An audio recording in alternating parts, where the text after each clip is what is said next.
Magbasa tayo ng Biblia. Kahapon sa nabasa natin sa Genesis chapter 1 verse 14 to 19, ang ikaapat na araw na paglikha ng ating Diyos, nilikha ng Diyos ang dalawang malaking tanglaw, ang araw upang tumanglaw sa maghapon at ang buwan upang magbigay liwanag kung gabi, ang mga bituin upang magsabog ng liwanag sa daigdig, tumanglaw kung araw o gabi at magbukod sa liwanag at dilim. Ipagpatuloy natin ang pagbabasa, kaibigan. Genesis chapter 1 verse 20 to 31. Sinabi pa ng Diyos, magkaroon sa tubig ng maraming bagay na may buhay at magkaroon din ng mga ibon sa himpapawid. Nilikha ng Diyos ang mga dambuhala sa dagat at lahat ng bagay na nabubuhay sa tubig at lahat ng uri ng ibon. Minsdan niya ang kanyang ginawa at siya'y nasiyahan. Pinagpala niya ang mga ito at sinabi, magpakarami ang lahat ng bagay na nabubuhay sa tubig at punuin ang karagatan.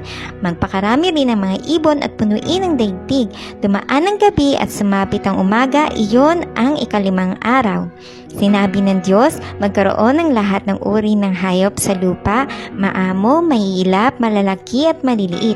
At gayon nga ang nangyari, nilikha nga niya ang lahat ng ito at siya'y lubos na nasiyahan nang mamasdan ang mga ito. Pagkatapos likahin ang lahat ng ito, sinabi ng Diyos, ngayon lalalangin natin ng tao at ating gagawin siyang kalarawan natin. Siya ang mamamahala sa mga isda, mga ibon at lahat ng hayop, maging maamo o mailap, malaki o maliit.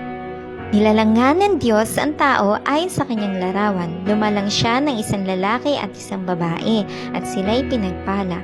Wika niya, magpakarami kayo at punuin ng inyong mga supling ang buong daigdig at pamahalaan ito. Binibigyan ko kayo ng kapangyarihan sa mga isda, sa mga ibon at sa lahat ng may ilap na hayop, maging malalaki o maliliit. Bibigyan ko rin kayo ng lahat ng uri ng butil at mga bungang kahoy na inyong makakain. Ang lahat ng halamang luntian ay ibibigay ko naman sa may ilap na hayop, malaki man o maliliit, at sa lahat ng mga ibon. At ito nga ang nangyari, pinagmasdan ng Diyos ang lahat niyang ginawa at lubos siyang nasiyahan. Dumaan ng gabi at sumapit ang umaga, ito ang ika-6 na araw. Ang Diyos ay kaibuti.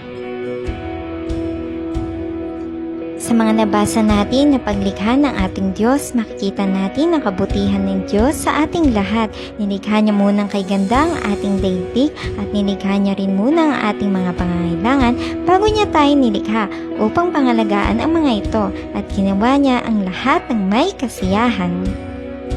Lahat tayo ay may pananagutan sa bawat isa sa lahat ng ginawa ng ating Diyos. Pangalagaan at mahalin natin ang lahat ng ito. Magpasalamat tayong lagi sa ating Diyos ng may kasiyahan dahil sa kanyang kabutihan para sa ating lahat.